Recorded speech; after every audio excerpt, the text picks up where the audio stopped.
3 di basement lab terpadu ekonomi Unida. Beberapa resiko yang teridentifikasi di area lab ini meliputi: pertama, ubin rusak, banyak retakan sehingga tidak rata. Hal ini dapat menyebabkan risiko tersandung dan juga terjatuh. Kedua, ruangan tidak terpelihara sehingga menjadi kotor dan berdebu.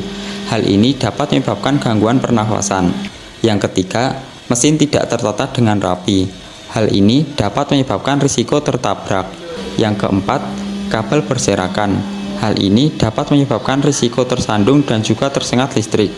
Yang kelima, drum tidak disusun dengan rapi. Hal ini dapat menyebabkan risiko tertimpa drum. Yang keenam, sliding door susah untuk dibuka. Hal ini dapat menyebabkan sulitnya hambatan untuk evakuasi. Yang ketujuh, terdapat bak besar yang tidak diletakkan dengan benar. Hal ini dapat menyebabkan risiko tertimpa bak. Yang kedelapan, terdapat banyak bahan praktikum yang sudah tidak digunakan diletakkan sembarangan. Hal ini dapat menyebabkan risiko tersandung dan juga ketumpahan bahan bekas praktikum. Yang kesembilan, pipa yang sudah rusak disandarkan pada tembok. Hal ini dapat menyebabkan risiko tertimpa dan juga tersandung. Yang kesepuluh, terdapat plafon yang sudah rusak dan juga berlubang. Hal ini dapat menyebabkan risiko tertimpa dan juga cedera.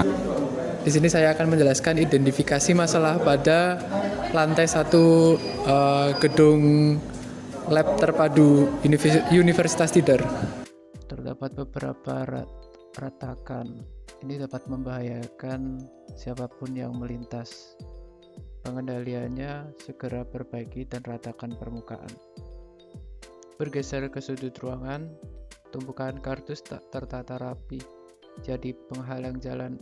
Resikonya mengganggu akses darurat.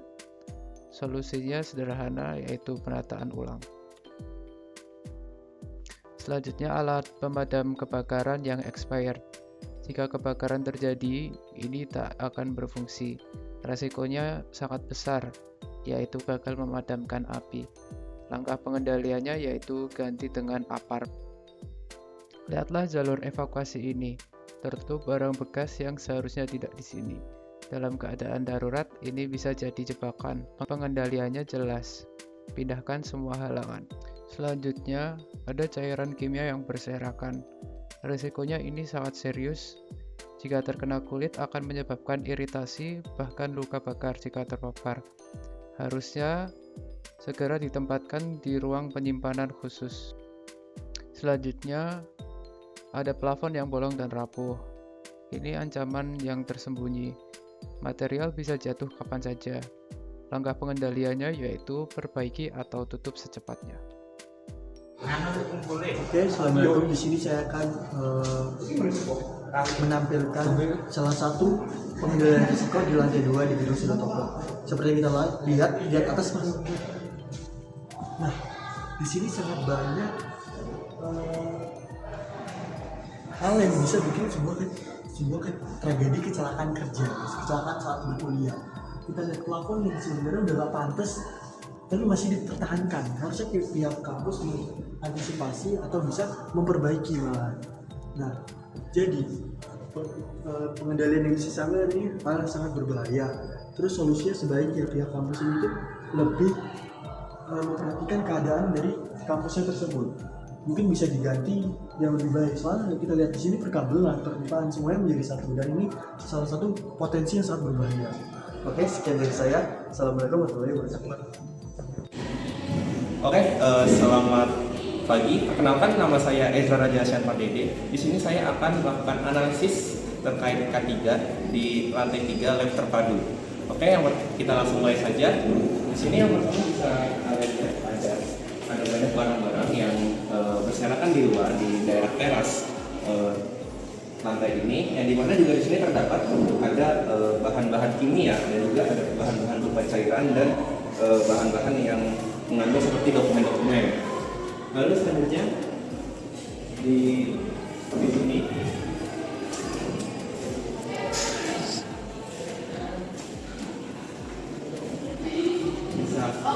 kalian bisa lihat ada juga bahan kimia yang berserakan di dekat daerah kontrol panel. Kalian bisa lihat di sebelah sini ada bahan kimia yang ditaruh berserakan di daerah luar. walaupun di situ berbekas cuma bekasan, tapi memiliki efek yang cukup bisa berbahaya, apalagi jika terkena oleh orang.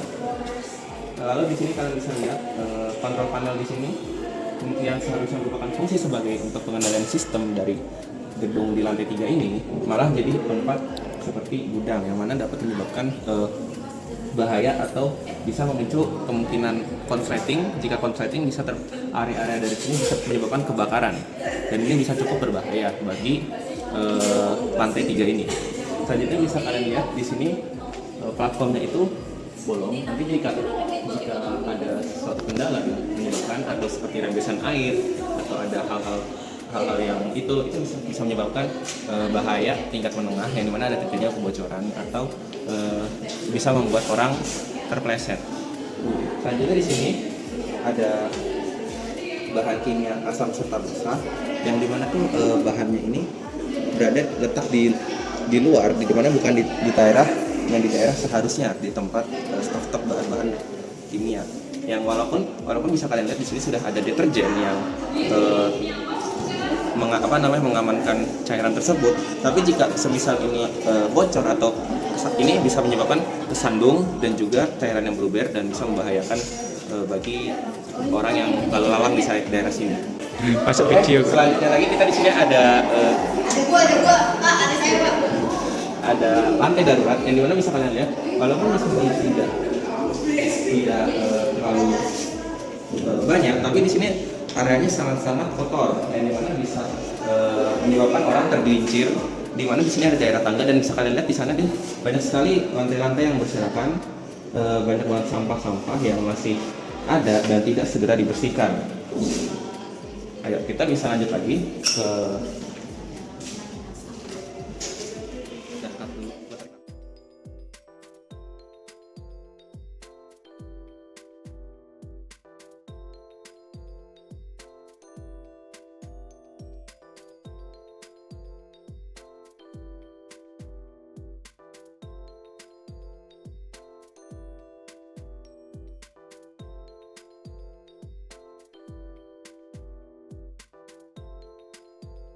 Kenalkan, di sini nama saya Abhanif, dan pada video kali ini saya akan mengidentifikasi analisis resiko K3 pada lab terpadu lab Q3.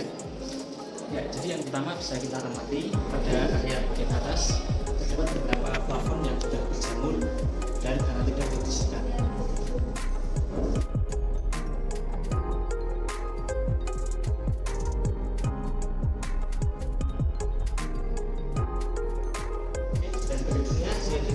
Masuk ke jalur evakuasi atau pintu darurat. Kondisinya seperti ini, bisa dilihat. Dan seharusnya jalur evakuasi diberikan akses yang mudah. Nampak di sini jalan itu sempit, dan bahkan ada meja dan beberapa rongsok-rongsok yang menghalangi jalan. Ini tentu sangat membahayakan apabila dalam kondisi genting ada banyak orang yang kalian masuk ke sini dan mereka tersandung oleh gerangan-gerangan tersebut.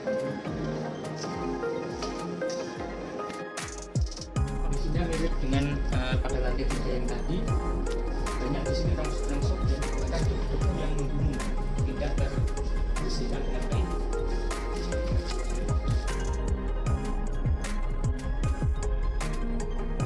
Saat ini saya berada di laboratorium fisika lantai 4 lab terpadu, dan bisa dilihat di sini untuk area wastafel bisa dibilang kurang higienis, masih ada beberapa noda-noda dan kotoran yang berada di dalam wastafel. Bisa dilihat.